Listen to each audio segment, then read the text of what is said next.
It's a very popular restaurant in Clarendon. Once you're going in between parishes, it's Juicy Patties, and we're about to get some food. So come on with.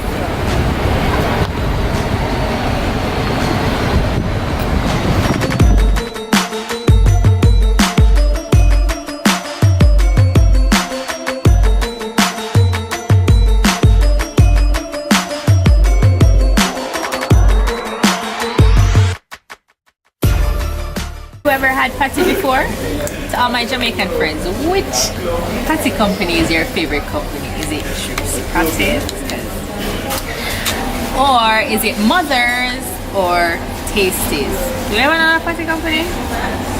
No, but drop a comment down below and let me know which patty company is your favorite for patties. Continuing on our journey, this is somewhere in Manchester. We actually took a different route from the normal one, and it's really narrow and very winding, and I'm not a fan of narrow winding roads. Here we are passing some popular church called DUPPY Church.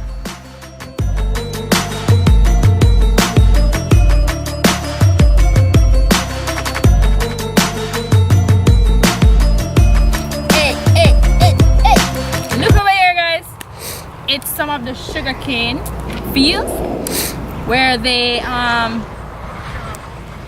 what do you call it? They plant sugar canes and they reap them for further harvesting and making of rums. Did you know that sugarcane is what make our rums? Fun fact. And this continues for miles and miles out. So of course it would, because you need a lot to make a lot of rum for, you know, exporting and for the country itself.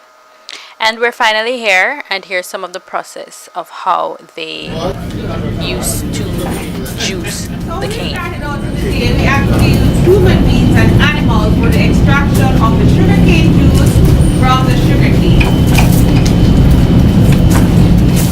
Using this method, we're extracting all of 65 to 70% of juice. The donkey is going around in circular motion, and there. Strong man, strong. If you realize the fibers that are there, they're very much together. Are you seeing that? Look at it. See? Compared to what we're using now. That we're using a more conventional method. This is what the fiber looks like. It's called particle board, chipboard, superboard, or baggers. Right? This is baggers. We're not in the furniture making business, so what we use this to do is to feed our furnace. It gives off steam. That steam is converted to electricity, and that is what we use to run here, the factory, estate homes, schools, and also a village. The ash that remains after burning this, we place it back into the fields as a fertilizer. And here is just some information on that area there. Now moving on to another area. So what will happen? Brown sugar crystals remain at the top while the molasses is definitely. That was what they did at the time. We're moving over to our history station. Yes, yes. That's what they're making great. Now that we have a little bit of time looking on the property here, I just wanted to add in that upon entry, we did receive welcome drinks. We also watched a video, which, you know, I wouldn't have recorded that to just give away all the information. I mean, you got to see it for yourself, right? And of course, we have our Appleton signature rum punch here for you to enjoy. The only place you'll find it is here in the History House. However, drink responsibly. I can't let any of you up. Alright? Yeah. Yes. Yes. Just some more information on the history of rum making there. I guess, I'm not sure what that is. Looks like a clock. And then I believe these are just some items that were used back in the day before electricity. There's a lamp. I'm not sure what most of those are. There's an iron there.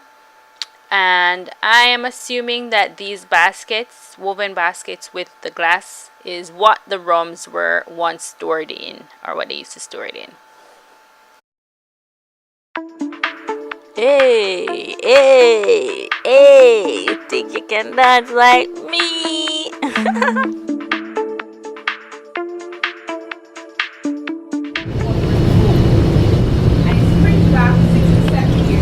Every year for 6 to 7 years. This is where the plant grows from. I believe right here she's informing us of sugar cane, what it looks like, the parts to it. And these are pieces of sugar cane. For those who aren't familiar with sugar cane, I would say it's a fruit, yeah. But if you've never had it before, it's a type of fruit where you eat those, I don't know what to call them, but you don't swallow, you just enjoy the juices, and then you dispose of the trash is what is left after you've eaten all of that. So don't mind me putting everything in my mouth. Eventually I have to throw out what's in there.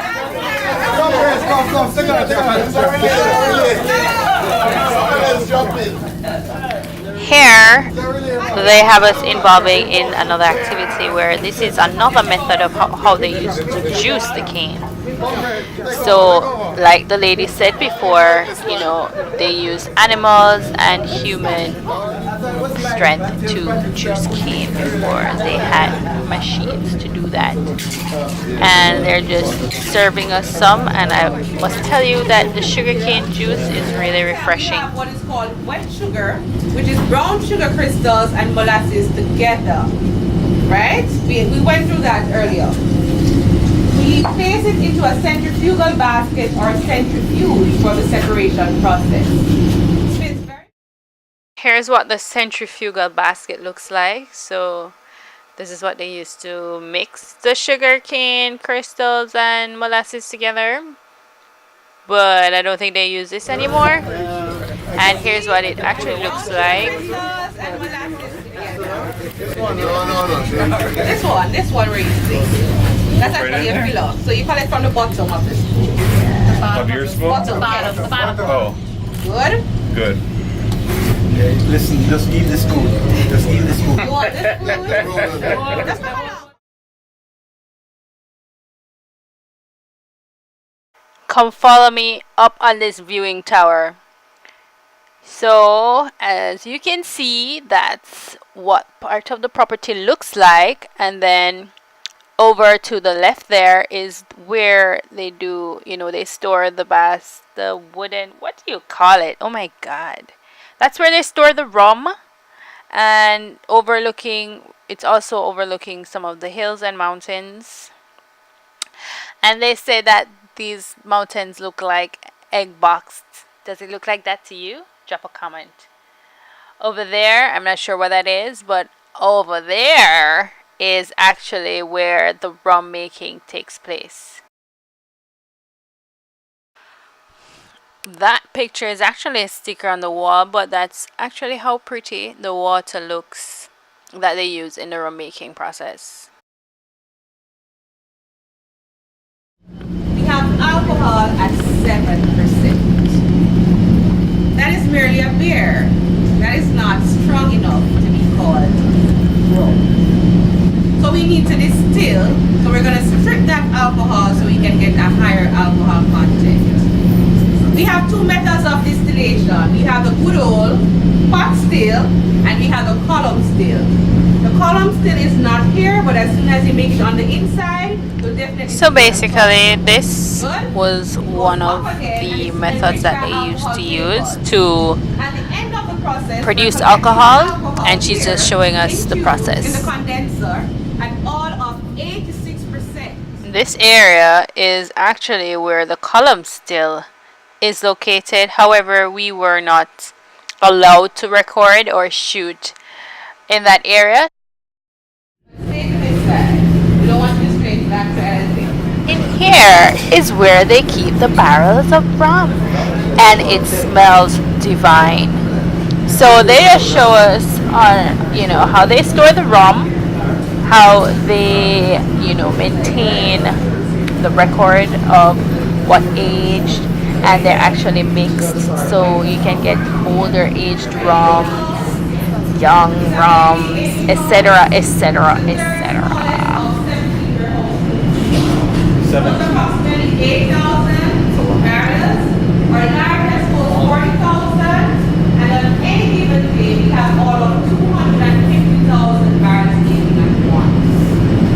See, we care about the product and we have actually care about. Right. So we gained independence in 1962.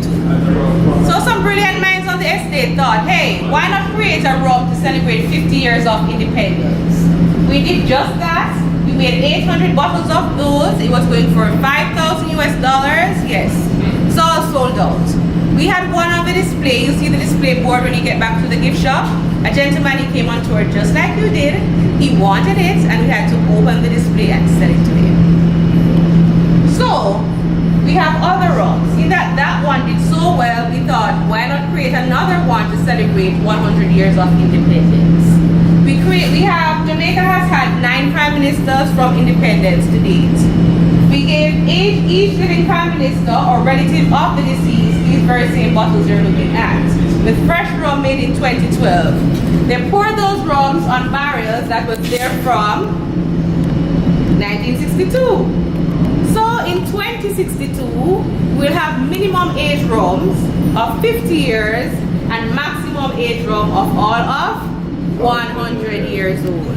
Okay guys, so I tried to capture as much as I could, but as you can see, we've learned a little bit of how the process works, you know, after harvesting the cane. You know, there are different processes. They show us the history of what they used to do before, you know, technology came about. By now guys, I was tipsy, so forgive my gibberish if it sounds like gibberish. I'm just trying to find my words. You know, get the juice from the cane, use that juice to do what they do in the process. It's a beautiful property, really nice, as you can see. I've seen a few peacocks around the place. I wish one. Watch, I see a mongoose, right? No. I wish one of those peacocks would just open their beautiful wings. But right now we're about to go in and taste test some of the rums, because there are different years or aged rums. So come on with me. So for the taste testing, we'll be trying 3 different rums: the signature blend, reserve blend, and the rare blend, which is a 12-year-old. Alright, so you know, before you taste this, you want to take deep breaths in and out to clear your palate, your nostrils, so you can understand the scents you're picking up, the taste you'll pick up. So the first one is a signature blend, and it is a blend of 15 rums, and it's aged for an average of 4 years. It has a harsh, or it goes down harsh when you taste it. So that type of rum, they say, you would use to do mixes. It's perfect for mixing chasers and cocktails with. The next rum that we'll taste is the reserve blend, and the reserve blend, they say, is a mix or a blend of 20 different rums, and it is aged for an average of 6 years. Now that's what one of those bottles look like, and the finish that it has is, it is balanced, it lingers a little bit, and it also have taste of the wood in the barrel which it was aged in. It has taste of that. The final one that we tried was the rare blend, which is a 12-year-old, and I must say that is my favorite blend. It is a blend of select rums, all aged for at least 12 years. The taste, you can find notes of cocoa, fruity oak, orange peel, vanilla, and trust me, it is delicious and perfect on its own. Sorry to say, but this is where the vlog ends. I want to thank you guys so much for tuning in. I hope you had fun with me on my journey, and I hope you think about taking a trip down to St. Elizabeth to enjoy the rum tour for yourselves. I sure had a good time, and it was an informative trip. If you think so, give it a thumbs up. Remember to subscribe to my channel to get more fun and interesting videos like these. I'll see you on my next video. Bye bye now. Mwah, mwah, mwah, mwah, mwah.